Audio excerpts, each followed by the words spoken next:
Graham. Congratulations on the win. Kind of a bittersweet day, I guess, for you, though. I mean, good performance. Mason Mount particularly with that goal. But then you lose Reece James. If I may start with Reece James and just ask if there's any update, if you're any clearer what's happened at all. No, not really, too soon. But obviously the same area, so we're concerned. And we'll have to see over the next 48 hours. It seemed very innocuous what actually happened. We saw him, he just cut the ball in, but then he seemed to signal that something was wrong, like a tweak or something like that. I mean, is there any particular moment that you've noticed where it's happened, or any particular fear that he may have recurred of injury? No, at the moment it's a bit too soon, but I think there was that action that you mentioned. It's a sort of a chop, and he felt something there, so we'll just have to see how the extent of it and keep our fingers crossed at the moment. Have you spoken to him at all since he's come off? I guess you've probably been busy, but just at one point he seemed to have his head in his hands and it seemed like the despair was. Yeah, he's disappointed, of course he is. Yeah, he's but again, at the moment we're in a stage where we're just hoping that it isn't as bad, and we keep our fingers crossed. Darren, can you just talk about how he's been? Because obviously it was a big blow for him to miss the World Cup, and he spoke to us pre-World Cup about how he was then. How has he been, and how big a setback is this? Seems an obvious question. Yeah, I mean he's been really disappointed to miss the World Cup. Of course, it was a huge blow for him. He wanted to give himself every chance to be in the squad, and you can see today with his quality what he brings to the team. So he's just had to deal with the injury and try and get back fit, and I think he's done that well. And we're taking steps, and the plan was for him not to play 90 tonight. It was to play 65 minutes, which was a build-up from what he did previously. So now he's disappointed, of course, at the moment. And like I said, we just want to hope that it's not as bad as it was, and then he can get on a speedier recovery. Just one question on something Mason said on the TV. He said that we want to be up there fighting. We're not happy with where we are.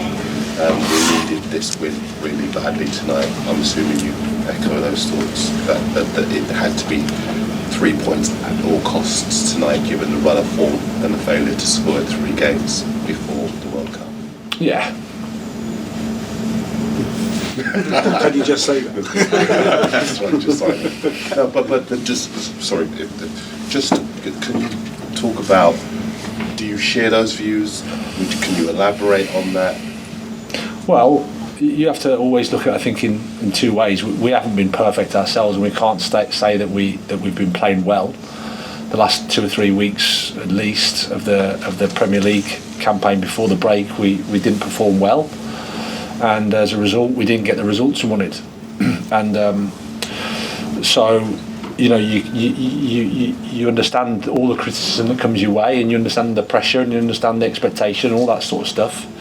Of course, you can make a different conversation as well in terms of the challenges we've had and the injury problems we've had and the World Cup coming at a time, etc. But they're just reasons, and we have to just balance the both and try to get a bit of perspective. You have to remember what this club's been through over a short period of time in terms of transition. It's been, I would say, very, very significant.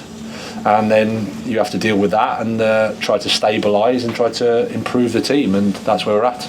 Just on that, the club has a lot of faith in you. The ownership will be very clear about the fact that they're willing to back you regardless of what happens this season. Sometimes fans cannot maybe understand what the club are trying to do, what you're trying to do. Would you hope that they can understand the path that the club are trying to take and the vision that they have? Well, of course I hope they do, but I can also understand when we're not playing well and things don't look as good as they would like, that of course everybody gets frustrated. I understand that. And I'm not naive. There'll be people that go, he's not good, or he's not this, or he's not that. That's happened throughout my career. I'll go out to Ostersund and you go on a website in the first 18 months and Potter was rubbish. So that's normal, and there'll be people in this room that will think the same. But I could probably give you a lot of evidence to suggest the otherwise. So thankfully they have the similar opinion, and there's been a lot of support out there for me in terms of interactions I've had with our supporters that understand the situation we're in and are very, very supportive. But I'm not naive. Like I said, we haven't been perfect, so we have to accept any criticism that comes our way when we don't get the performances and the results that you want here. Adam. Hi, Graham. Hi. After Reece went off, the performance seemed to lose its way a little bit. Was that just because of maybe the mental impact of seeing Reece go off, or was it just losing him as a presence on that side, or was maybe something else? I think it's probably a bit of everything. I mean, Reece was playing well and he's a top player. I mean, as much as we think coaches are magicians, believe you me, if you've got top players, it makes the coach's job a lot easier. And you could see the quality that Reece brings down that right side in the first half especially. And then to see him go off, I think probably affects the stadium, it affects the team, it affects everything. Not that that's an excuse, but we're human beings as well, and he's someone that we care a lot about, and there's going to be a little bit of concern and worry, and I think that's quite natural, especially with the results that we've had, and you want to try and hold on to your win, and I think that affected our performance in the second half. Tom. Graham, can you just describe how important Reece is to what you want to do with Chelsea and how important he is to the team? Because of course when you came in you were on a great run before that AC Milan game, and of course, and it's happened before with when he had his injury at AC Milan. It happened before when Chelsea lost him under the previous manager. Form suffered a little bit. Well, I think Reece is a world-class player. Like, you see it from the outside, and it's not until you work with him you realise how good he is. He's an incredible player.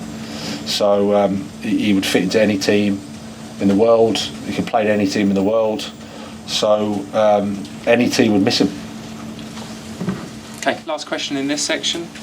Gary. Hello. Hello, sorry. Sorry, January just a few days away now.